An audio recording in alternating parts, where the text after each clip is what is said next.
So hello दोस्तों, recently आपने एक न्यूज़ सुनी होगी कि फाइनेंस मिनिस्ट्री ने क्लियर कट कर दिया है कि जो खबरें चल रही हैं ना कि शायद अब मर्चेंट डिस्काउंट रेट दोबारा चल पड़ेगा। ठीक है, जिसमें होता क्या है बेसिकली कि एक आप दुकानदार के पास जाते हो, आप कहते हो ना कि सर मेरा कार्ड स्वाइप कर लो। ठीक है ना, तो वो कहता है कि सर अगर मैं स्वाइप करूंगा ना तो मुझे तो चार्जेस पड़ते हैं, मुझे पैसे पड़ते हैं, वो मैं आपसे लूंगा। तो वो जो पैसे की बात आपसे करता है ना, वो एक्चुअल में है क्या? वो है मर्चेंट डिस्काउंट रेट, जिसके बारे में गवर्नमेंट ने क्लियरली बोल दिया कि हम ऐसा कुछ भी अब स्टार्ट नहीं करने वाले, हमने इसको खत्म कर दिया है। अब सबसे पहले आता है कि मर्चेंट डिस्काउंट रेट होता क्या है। मर्चेंट डिस्काउंट रेट का मतलब होता है जब भी आप किसी शॉप पे जाओगे, आपने देखा होगा मशीन लगी होती है, मशीन किसी ना किसी कंपनी ने लगाई होगी। तो वो जो बंदा है जिसका बिजनेस है, उसने जिस कंपनी से मशीन लगाई है, जब वहां पे स्वाइप होगा तो वो कुछ परसेंटेज पैसा देता है, उसको बोलते हैं, जो फी वो पे करता है, that is known as the merchant discount rate है। अब ये किया किसके लिए जाता है? ताकि भाई जो कार्ड इशूइंग बैंक है, जो आपको ये मशीन प्रोवाइड कर रहा है, और जो नेटवर्क प्रोवाइडर है, उनको कहीं ना कहीं आप एक कंपेंसेशन प्रोवाइड कर सको। अब इसमें हर तरह के चार्जेस और टैक्सेस जो हैं वो एप्लीकेबल होते हैं, जो भी आप डिजिटल ट्रांजेक्शन्स में या डिजिटल पेमेंट्स में यूज करोगे। ठीक है जी।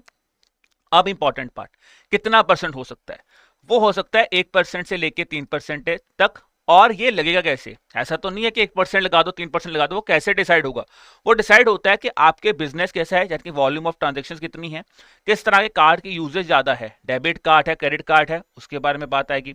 फिर भाई आपका एवरेज ट्रांजेक्शन साइज कितना है, कि आपका जो स्वाइप होता है उसका एवरेज साइज कितना है, वो यहाँ पे काउंट किया जाता है। अब जब ये चीज डिसाइड हो जाते हैं तो इसके बाद क्या होता है, जो वो दुकानदार है वो एग्रीमेंट कर लेगा उस स्पेसिफिक इंफ्रास्ट्रक्चर प्रोवाइडर के साथ कि ठीक है जी, मैं इस तरह के कार्ड्स को यहां पे यूज करूंगा। दूसरा बात है कि वो कहता है कि भाई ऑटोमेटिकली यहां से पैसे डिडक्ट हो जाएंगे, ऐसा नहीं कि बाद में पैसे दिए जाएंगे, ऑटोमेटिकली ही पैसे यहां पे डिडक्ट किए जाएंगे। और दूसरा इंपॉर्टेंट पॉइंट यहां पे याद रखना, जो कॉस्ट है कैसे होगा वो सब कुछ पहले ही डिसाइड होता है।